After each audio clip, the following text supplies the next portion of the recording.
يسر لي أمري واحلل عقدة من لساني يفقه قولي أما بعد فأعوذ بالله من الشيطان الرجيم لقد من الله على المؤمنين إذ بعث فيهم رسولا من أنفسهم يتلو عليهم آياته ويزكيهم وَيُعَلِّمُهُمُ الْكِتَابَ وَالْحِكْمَةَ وَإِن كَانُوا مِن قَبْلُ لَفِي ضَلَالٍ مُبِينٍ۔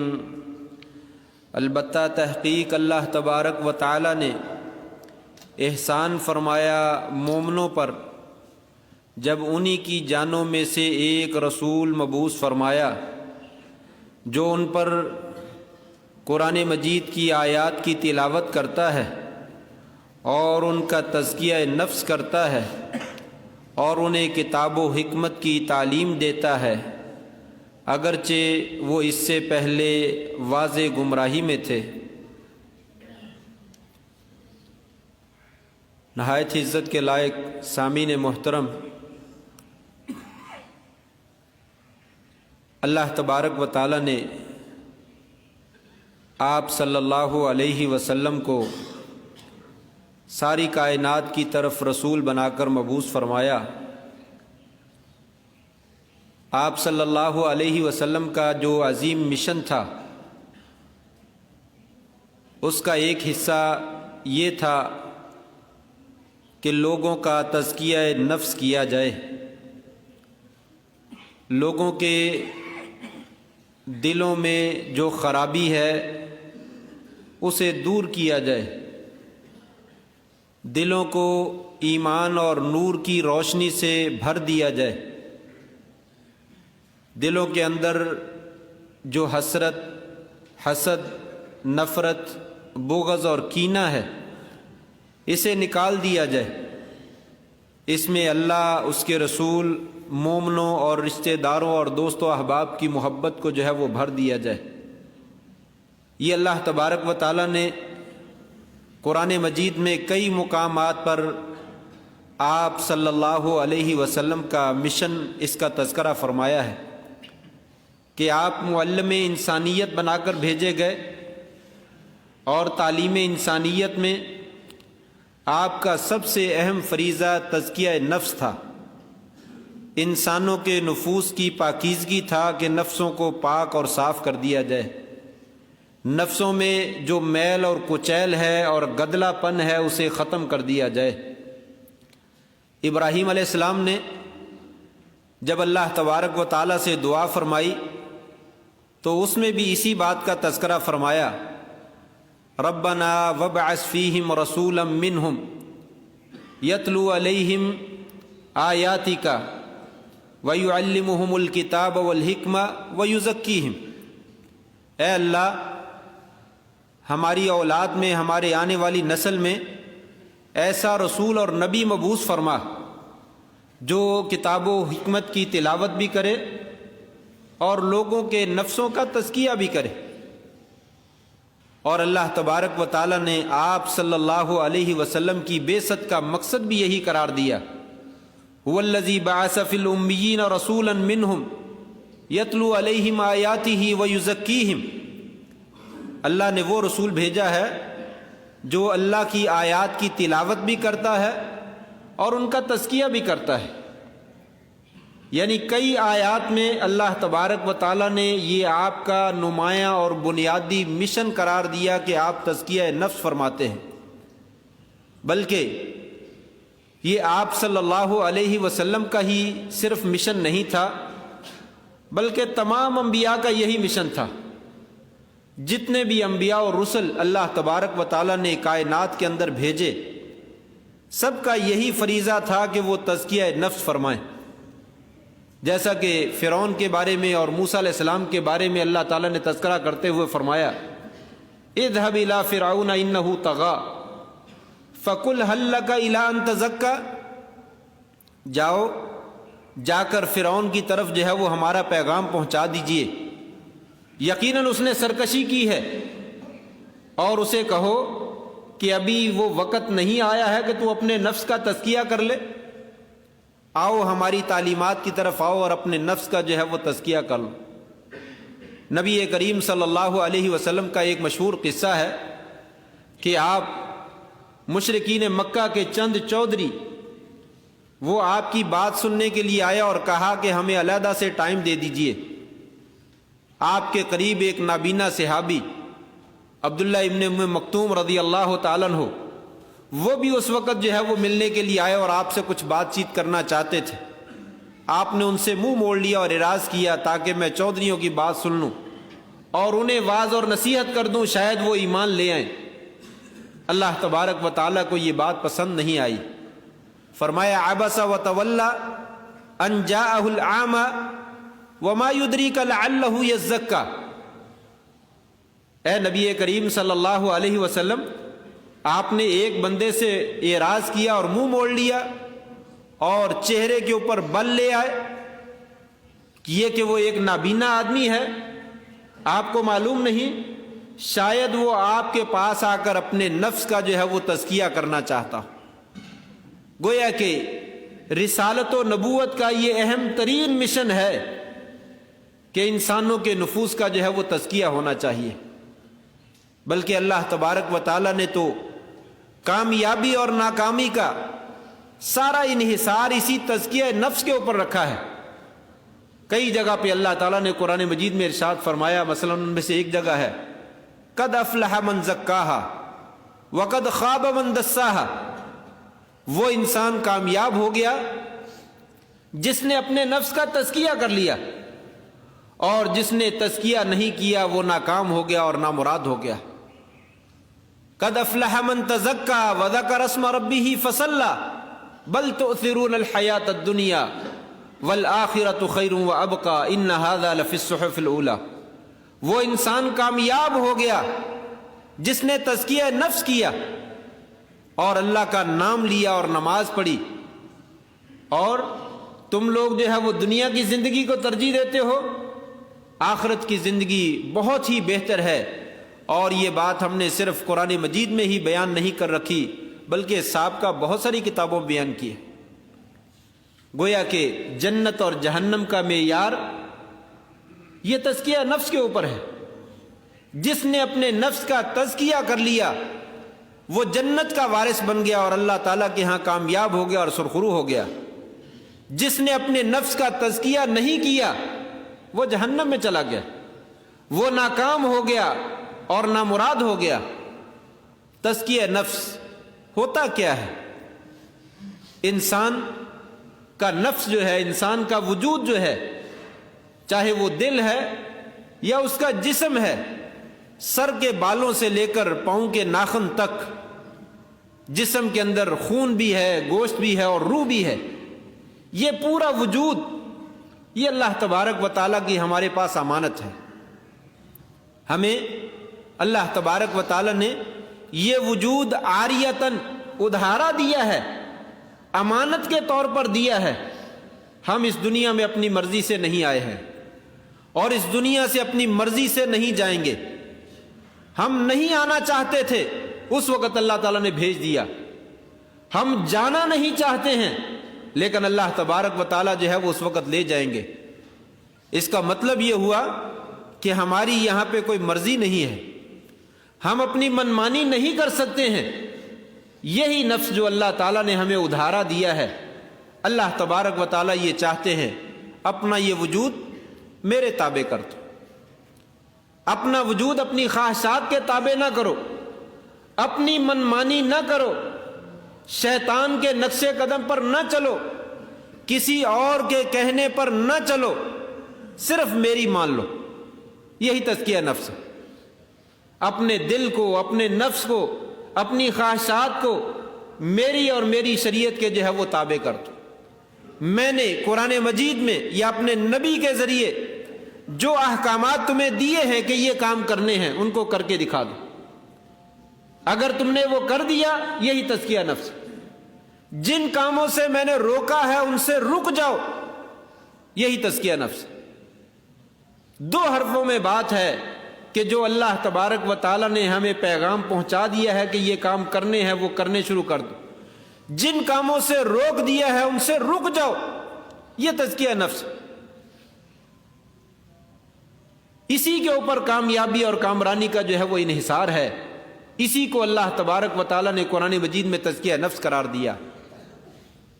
قرآن مجید کے 30ویں پارے میں اللہ تبارک و تعالیٰ نے سورۃ نازعات کے اندر جو ہے وہ ذکر فرمایا ہے، فَأَمَّا مَنْ طَغَى وَآثَرَ الْحَيَاةَ الدُّنْيَا فَإِنَّ الْجَحِيمَ هِيَ الْمَأْوَى۔ فَأَمَّا مَنْ طَغَى وَآثَرَ الْحَيَاةَ الدُّنْيَا فَإِنَّ الْجَحِيمَ هِيَ الْمَأْوَى۔ جو شخص سرکش بن گیا اور اس نے اپنی خواہشات کی پیروی کی اور دنیا کی زندگی کو ترجیح دی ہے، یاد رکھ لیے جہنم اس کا ٹھکانہ ہے، اس نے اپنے نفس کا تزکیہ نہیں کیا۔ اور دوسرے لفظوں میں فرمایا وَأَمَّا مَنْ خَافَ مَقَامَ رَبِّهِ وَنَهَى النَّفْسَ عَنِ الْهَوَىٰ فَإِنَّ الْجَنَّةَ هِيَ الْمَأْوَىٰ۔ وَأَمَّا مَنْ خَافَ مَقَامَ رَبِّهِ، وہ انسان جو کل قیامت کے دن اپنے پروردگار کے سامنے کھڑا ہونے سے ڈر گیا، میں اس جگہ پہ ہوں، یہ کام مجھے کرنا چاہیے نہیں کرنا چاہیے، کیا کل قیامت کے دن اس کام کو لے کر میں اللہ کے دربار میں پیش ہو سکتا ہوں یا نہیں ہو سکتا ہوں؟ اس وقت اگر وہ کام کرنے والا ہے تو وہ کر گزرتا ہے، اگر نہیں کرنے والا تو رک جاتا ہے۔ یہ اپنے رب کے سامنے کھڑے ہونے سے ڈرنا ہے۔ وَأَمَّا مَنْ خَافَ مَقَامَ رَبِّهِ وَنَهَى النَّفْسَ عَنِ الْهَوَىٰ، اپنے رب کے سامنے کھڑے ہونے سے ڈر گیا اور اپنی خواہشات کو، اپنے نفس کو اپنی خواہشات سے روک لیا، یاد رکھ لو فَإِنَّ الْجَنَّةَ هِيَ الْمَأْوَىٰ، یہی وہ شخص ہے کہ جنت جو ہے اس کا ٹھکانہ اور اس کی منزل ہے۔ گویا کہ اپنی خواہشات کو کنٹرول میں رکھنا، اپنے دل کو کنٹرول میں رکھنا اور اپنے دل اور اپنی خواہشات کو اللہ اور اس کے رسول کے احکامات کے تابع بنا دینا، یہ تزکیہ نفس۔ آپ صلی اللہ علیہ وسلم اسی کے اوپر لوگوں کو جو ہے وہ مائل کیا کرتے تھے، لوگوں یہ کام کرنے والا ہے کرو، یہ کام نہیں کرنے والا نہ کرو۔ تزکیہ نفس کس چیز سے پیدا ہوتا ہے؟ انسان میں کیسے نفس کی پاکیزگی جو ہے وہ حاصل ہوتی ہے؟ ساری شریعت کے ساتھ، شریعت کے ایک ایک پہلو کے اوپر عمل کرتے چلے جائیے، تزکیہ نفس جو ہے وہ حاصل ہو جائے۔ مثلا سب سے پہلی اور بنیادی چیز ایمان ہے، ایمان کے ذریعے تزکیہ نفس حاصل ہوتا ہے۔ اللہ تبارک و تعالیٰ فرماتے ہیں وَوَيْلٌ لِّلْمُشْرِكِينَ الَّذِينَ لَا يُؤْتُونَ الزَّكَاةَ وَهُمْ بِالْآخِرَةِ هُمْ كَافِرُونَ۔ مشرکین کے لیے ہلاکت ہے، تباہی ہے، بربادی ہے۔ وہ لوگ جو زکوٰۃ نہیں دیتے، مشرکین کے لیے زکوٰۃ کا کیوں ذکر کیا؟ اور بہت سارے اعمال ہیں۔ مفسرین نے ذکر فرمایا یہاں پہ زکوٰۃ مراد نہیں ہے، یہاں پہ زکوٰۃ سے مراد تزکیہ نفس مراد ہے، کہ وہ مشرکین جو اللہ پر ایمان نہیں لاتے ہیں یا ایمان لاتے ہیں تو اللہ جیسا ایمان کسی اور چیز پر بھی لاتے ہیں اور شرک کرتے ہیں، گویا کہ انہوں نے ایمان کے ذریعے سے اپنے نفسوں کی تزکیہ، اپنے نفسوں کو پاک نہیں کیا ہے، ان کے لیے تباہی اور بربادی۔ وَوَيْلٌ لِّلْمُشْرِكِينَ الَّذِينَ لَا يُؤْتُونَ الزَّكَاةَ وَهُمْ بِالْآخِرَةِ هُمْ كَافِرُونَ، وہ آخرت کے ساتھ بھی انکار کرتے ہیں اور قیامت کے دن کے ساتھ بھی جو ہے وہ کفر کرنے والے۔ گویا کہ ایمان لانا یہ اصل تزکیہ نفس ہے۔ کیسے اصل تزکیہ نفس ہے؟ کہ میرا رب اللہ ہے، میرا مالک، میرا خالق، میرا معبود میرا اللہ ہی ہے، اور اس کے اندر وہ صفات پائی جاتی ہیں جو کسی دوسری کے اندر صفات نہیں پائی جاتی۔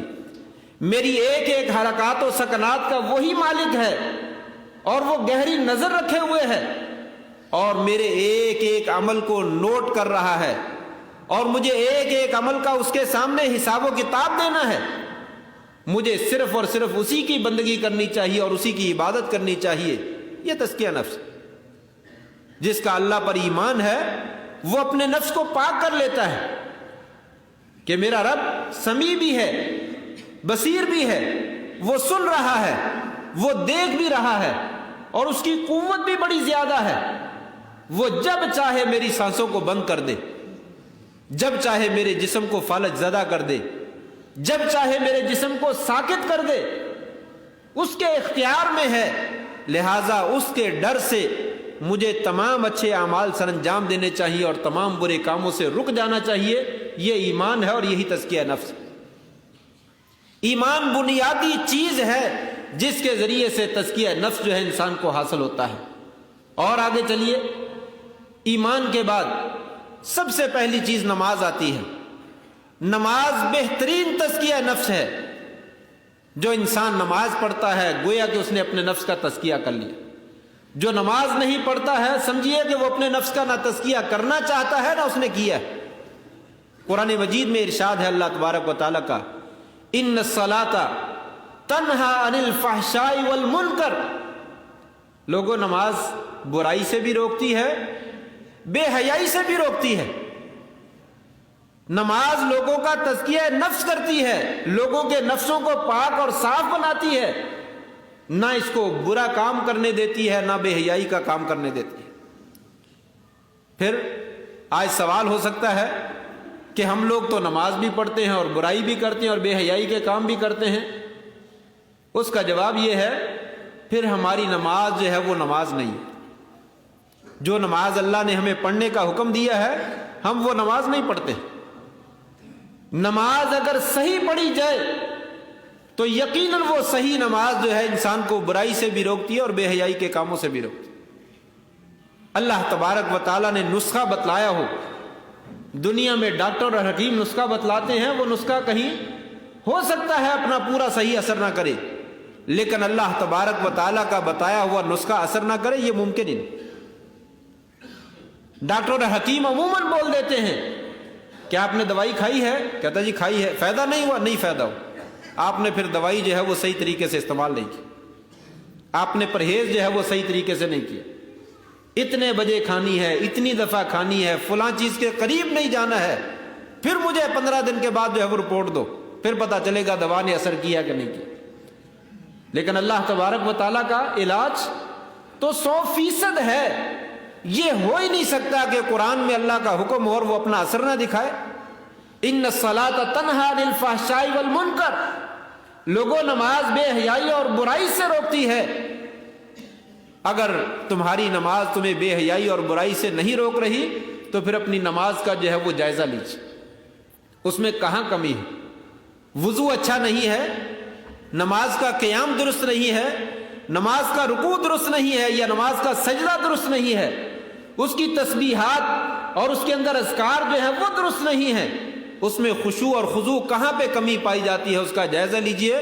آپ کو 20 خامیاں وہاں پہ نظر آئیں گی کہ میں نے یہاں پہ بھی غلط کام کیا، یہاں پہ بھی غلط کام کیا۔ اگر نماز کو صحیح طور پہ پڑھا جائے تو نماز انسان کے نفس کا تزکیہ کرتی۔ آپ نے تو مثال دے کر فرمایا تھا، لوگوں تم نے کبھی دیکھا ہے جس آدمی کے گھر کے سامنے سے نہر گزرتی ہو وہ اس میں دن میں 5 مرتبہ غسل کرتا ہو، کیا غسل کرنے کے بعد اس کے جسم پہ کوئی میل کچیل باقی رہے گی؟ قالوا لا يبقى من درنه شيء، اے اللہ کے رسول اس کے جسم پر کیسے میل کچیل باقی رہے گی؟ ایک دفعہ نہا لے تو پورا دن گزر جاتا ہے، اگر 2 دفعہ نہا لے تو بہت ہی زیادہ پاکیزگی ہو جاتی ہے، اگر کوئی 5 دفعہ نہا لے تو کیسے جسم صاف نہیں ہوتا؟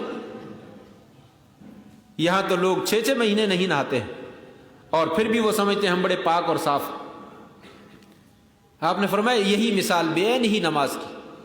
5 نمازیں پڑھنے والا آدمی پھر بھی وہ گناہگار ہے؟ ممکن نہیں۔ صحیح طریقے سے 5 دفعہ نمازیں ادا کیجئے، جو گناہ کیے اللہ تعالیٰ وہ بھی دھو ڈالے گا اور نئے گناہ اللہ تبارک و تعالیٰ ہونے نہیں دے گا۔ انسان کو توفیق بخشے گا کہ انسان نیکی کے کام کرے گا اور برائی کے کاموں سے بچ جائے گا۔ نماز بھی انسان کے گناہوں کا یا انسان کے نفس کا تزکیہ کرتی ہے۔ اس سے آگے چلیے، زکوٰۃ کا معاملہ ہے۔ نبی کے قرآن مجید نے بھی یہاں پہ بھی ارشاد فرمایا ہے، خذ من اموالہم صدقۃ تطہرہم بہا وتزکیہم بہا، ان کے مالوں سے زکوٰۃ وصول کیجئے اور زکوٰۃ کے ذریعے سے لوگوں کا تزکیہ نفس کیجئے۔ زکوٰۃ نفسوں کو پاک کرتی ہے۔ اس میں کیسے پاکیزگی حاصل ہوتی ہے؟ مال ہر انسان کو محبوب ہے اور محبوب چیز انسان اپنے محبوب کے لیے ہی خرچ کر سکتا ہے، محبوب کے علاوہ کسی اور کے لیے نہیں خرچ کرتا۔ یعنی گویا کہ انسان جو شرع صدر کے ساتھ اللہ کے راستے میں صدقہ خیرات دیتا ہے، زکوٰۃ دیتا ہے، گویا کہ وہ اللہ تبارک و تعالیٰ سے خوب محبت کرتا ہے، اس لیے کہ مال کا دینے کو انسان کا جی نہیں چاہتا۔ کوئی انسان نہیں چاہتا کہ میں اپنا مال خرچ کروں، لیکن جب مال سے بھی زیادہ قیمتی سامنے آ جاتی ہے، انسان بے درے خرچ کرتا ہے، اپنی بیوی کے لیے خرچ کرتا ہے، اپنے بچوں کے لیے خرچ کرتا ہے، اپنی والدہ کے لیے خرچ کرتا ہے، اپنا شوق ہو تو بہت زیادہ پیسہ خرچ کرتا ہے۔ اور اگر اللہ تبارک و تعالیٰ کی محبت دل میں موجود ہے تو اللہ تبارک و تعالیٰ کے لیے انسان جو ہے وہ مال خرچ کرتا ہے۔ یہ تزکیہ نفس ہے۔ اور مال خرچ کرنے سے دل کے اندر جو بخیلی اور کنجوسی پائی جاتی ہے وہ ختم ہو جاتی ہے۔ ایک آدمی خرچ نہیں کرتا، سنبھال کے رکھتا ہے، وہ بخیل بن جاتا ہے، کنجوس بن جاتا ہے۔ دل کے اندر یہ وصف، برا وصف جو ہے وہ پیدا ہو جاتا ہے، اور صدقہ خیرات کرنے سے انسان کے اندر یہ رغبت پیدا ہو جاتی ہے۔ اور آگے چلیے، روزے کے بارے میں اللہ تعالیٰ نے فرمایا لعلکم تتقون، ہم نے تمہارے اوپر بھی روزے فرض کیے، تم سے پہلے لوگوں پر بھی روزے فرض کیے، تاکہ کیا ہو جائے؟ تتقون، تم متقی اور پرہیزگار بن جاؤ۔ متقی اور پرہیزگار تزکیہ نفس کے بغیر کوئی انسان نہیں بن سکتا۔ جس کا نفس جو ہے وہ پاک نہیں ہے وہ کبھی متقی اور پرہیزگار نہیں ہو سکتا۔ تقویٰ ہوتا کیا ہے؟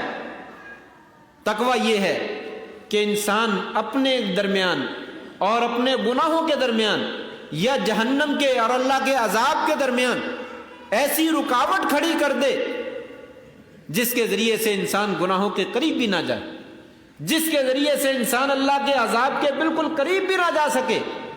یہ رکاوٹ کھڑی کر دینا ہی یہ تقویٰ کا نام ہے۔ اور وہ رکاوٹ کیسی ہے؟ اللہ کی اطاعت کے ساتھ، اور جن چیزوں سے اللہ نے روک رکھا ہے ان چیزوں سے بچنے کے ساتھ۔ ان تجعل بینک و بین عذاب اللہ وقایا وذلک بفعل الاوامر او بامتثال الاوامر واجتناب النواہی، کہ آپ اللہ اور اللہ کے عذاب کے درمیان ایسی اپنے اور اپنے عذاب کے درمیان ایسی رکاوٹ کھڑی کر دیں۔ اور وہ رکاوٹ جو ہے کون سی ہے؟ آپ اللہ تعالیٰ کے احکامات کی فرما برداری کریں، اور جن چیزوں سے روکا گیا ہے ان سے رک دیں۔ ان چیزوں کے ذریعے اپنے درمیان اور اللہ کے عذاب کے درمیان رکاوٹ کھڑی کر دیں، یہی تقویٰ ہے اور یہی تزکیہ نفس ہے۔ روزہ بھی انسان کو تزکیہ نفس کے اوپر جو ہے وہ ابھارتا ہے اور اس کی ترغیب دیتا ہے۔ پانچواں اسلام کا رکن جو ہے وہ حج ہے۔ قرآن مجید میں اس کے بارے میں بھی ذکر کیا گیا، فمن فرض فیہن الحج فلا رفث ولا فسوق ولا جدال فی الحج، جس نے اپنے اوپر حج فرض کر لیا، نیت کر لی، ارادہ کر لیا میں حج پہ جا رہا ہوں، وہ یاد رکھے فلا رفث ولا فسوق ولا جدال، وہ کسی قسم کی بےہودگی کا کام نہ کرے، بے حیائی کا کام نہ کرے، بلکہ شریعت نے جو جائز کام تھے ان سے روک دیا ہے وہ بھی نہ کرے۔ فسق و فجور اور معصیت کے کام تو بہت دور ہیں۔ ولا جدال، کسی قسم کی لڑائی بھی نہ کرے، مکمل طور پہ اپنے وجود کو اور اپنے نفس کو پاک اور صاف کر کے لے جائے، پھر جا کر حج جو ہے وہ قبول ہوتا ہے۔ اور اس کے علاوہ چھٹے نمبر پر بندوں کے حقوق ہیں۔ بندوں کے حقوق ادائیگی حقوق کے ذریعے انسان کے نفس کا بہترین تزکیہ ہوتا ہے۔ جس انسان کے ذمے جس دوسرے بندے کا جو ہے وہ حق موجود ہے، اگر وہ شرع صدر سے اور خوشی سے ادا کرتا ہے تو یہ حق ادا کرنے سے بھی اللہ تبارک و تعالی انسان کے نفس کا تزکیہ کرتا ہے۔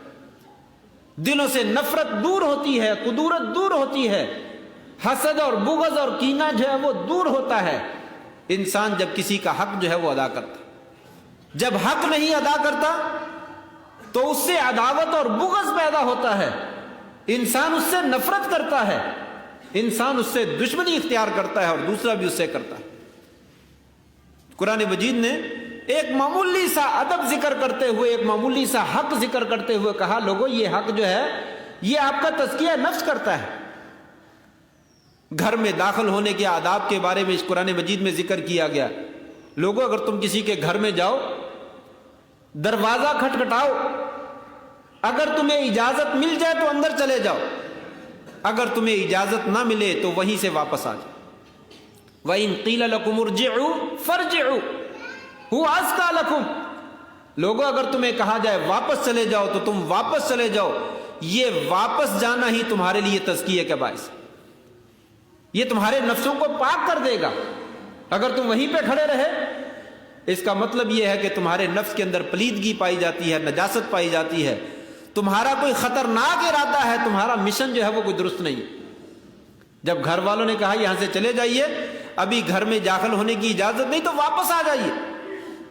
معمولی سا ادب.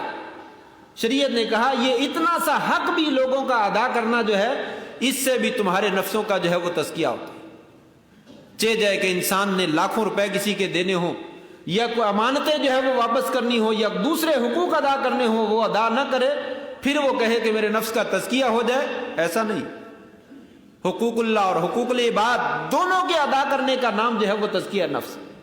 والدین کے حقوق ہیں, بیوی بچوں کے حقوق ہیں, پڑوسیوں کے حقوق ہیں, دوست احباب کے حقوق ہیں, تمام لوگوں کے حقوق ہیں. جس جس کا حق ہے اس کو ادا کیجئے, نفس کا تزکیہ جو ہے وہ حاصل ہو جائے گا. نمبر 7, تزکیہ نفس جو ہے نگاہوں کو نیچا کرنے سے بھی حاصل ہوتا ہے. جو چیزیں اللہ تبارک و تعالیٰ نے حرام کر رکھی ہیں ان سے اپنی نگاہوں کو نیچا کر لیجئے, اللہ تبارک و تعالیٰ نفسوں کا تزکیہ فرما دیں گے. کل للمؤمنین یغضوا من ابصارہم ویحفظوا فروجہم ذالک ازکی لہم. لوگوں اپنی نظروں کو نیچا کر لو, اپنے سطر کی حفاظت کر لو, اللہ تبارک و تعالیٰ تمہارے نفس کو تزکیہ فرما دے. مومن مردوں کو بھی حکم دیا کہ وہ نظروں کو جھکا لیں, اور مومن عورتوں کو بھی حکم دیا کہ وہ نظریں جھکا کر جو ہے وہ چلیں. یہاں تو نظریں ہی نہیں بلکہ انسان ایڑیاں اٹھا اٹھا کر دیکھتا ہے. وہ کیا چیز ہے, وہ کیا بلا ہے. انسان جو ہے وہ ایک مرتبہ نہیں بلکہ بار بار دیکھتا ہے جو حرام چیزیں ہوتی ہیں. اللہ تبارک و تعالیٰ نے فرمایا حرام چیزوں سے گریز کرو, اپنی نظروں کو جھکا لو. اگر لوگ حرام چیزوں کے اوپر پردہ نہیں ڈالتے تو تم اپنی آنکھوں پہ پردہ ڈالو.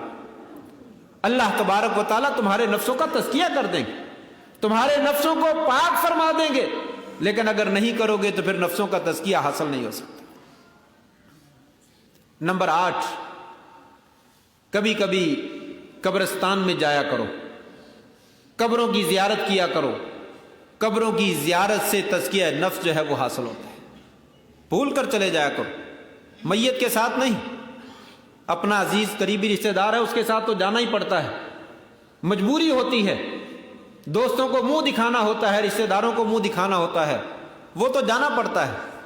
کبھی کبھی رشتہ داروں کو منہ دکھانے کے بغیر, دوستوں کو منہ دکھانے کے بغیر قبرستان کی زیارت کرو, اور پھر وہاں پہ جا کر 15 منٹ 20 منٹ آدھا گھنٹہ قبروں کو دیکھو اور ان کے لیے دعا کرو, اور سوچو یہ فلاں میرا دوست تھا, کل بہترین زندگی بسر کر رہا تھا, آج یہاں پہ مٹی کی کوٹری کے نیچے جو ہے وہ دفن ہے اور زندگی بسر کر رہا ہے.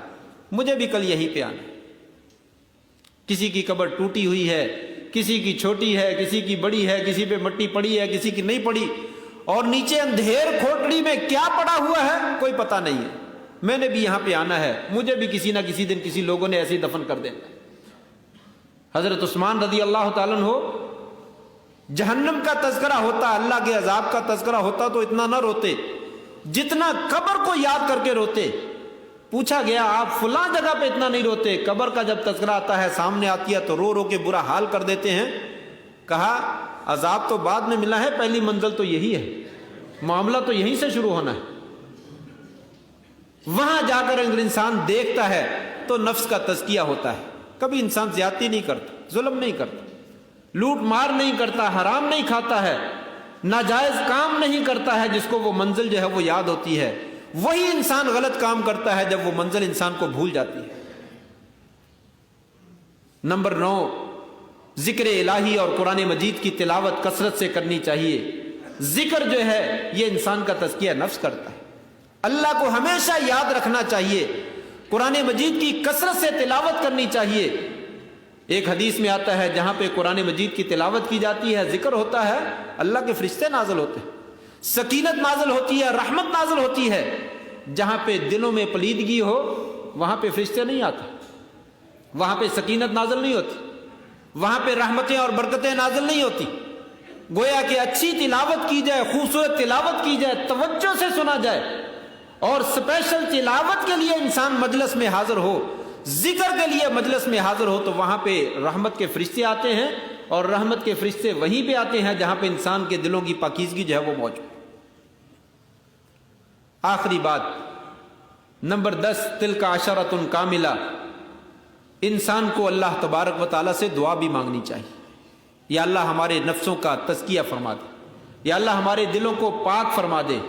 آپ صلی اللہ علیہ وسلم یہ دعائیں بھی کثرت سے کیا کرتے تھے۔ آپ کی دعاؤں میں سے ایک دعا ہے، اللہم آت نفسی تقواہا وزکھا وانت خیر من زکاہا انت ولیہا ومولاہا۔ یا اللہ میرے نفس کو اس کا تقوی نصیب فرما دے، یا اللہ میرے نفس کو پاک کر دے، یا اللہ صرف تو ہی پاک کرنے والا ہے، تیرے علاوہ میرے نفس کو کوئی پاک نہیں کر سکتا۔ آپ صلی اللہ علیہ وسلم باوجود اس کے کہ اللہ کی کروڑوں برکتیں اور رحمتیں آپ کے پاس ہوتی تھی، لیکن پھر بھی یہ دعا فرمایا کرتے تھے امت کو سبق دینے کے لیے کہ لوگوں، تزکیہ نفس جو ہے وہ اللہ کے بغیر کوئی نہیں کر سکتا۔ اللہ کی توفیق شامل حال نہیں ہے تو انسان کو تزکیہ نفس نہیں مل سکتا۔ ایک اور دعا آپ فرمایا کرتے تھے، اللہم الہمنا رشدنا وعذنا من شرور انفسنا۔ بڑی خوبصورت دعا ہے، اسے کثرت سے پڑھنا چاہیے۔ اللہم الہمنا رشدنا، یا اللہ ہمیں ہماری بھلائی کی توفیق عطا فرما دے، جو بھی خیر کا کام ہے، برکت کا کام ہے، اچھائی کا کام ہے، یا اللہ اس کی توفیق دے دے۔ وعذنا من شرور انفسنا، یا اللہ ہمیں ہمارے نفسوں کی شرارتوں سے ہی بچا لے۔ غیروں کی طرف سے شرارتوں کی وجہ سے تو انسان تباہ ہوتا ہے، لیکن وہ بہت کم ہوتا ہے۔ اکثر ایسا ہوتا ہے کہ انسان اپنے پاؤں کے اوپر جو ہے وہ خود کلہاڑی مارتا ہے، انسان اپنا نقصان خود کرتا ہے، اپنے آپ کو تباہ و برباد جو ہے وہ خود کرتا ہے۔ اس لیے فرمایا لوگوں یہ دعا کیا کرو، وَعِذْنَا مِن شُرُورِ أَنفُسِنَا، یا اللہ ہمیں ہمارے نفسوں کی شرارتوں سے ہی محفوظ فرما دے۔ اللہ تبارک و تعالیٰ سے دعا ہے اللہ کریم ہمیں صحیح معنوں میں اپنے نفسوں کا تزکیہ کرنے کی توفیق نصیب فرمائے۔ جو خیر کی باتیں کہی ہیں اللہ تعالیٰ کہنے والے کو بھی اور سننے والوں کو بھی ان پر عمل کی توفیق عطا فرمائے۔ وآخر دعوانا الحمد للہ رب العالمین۔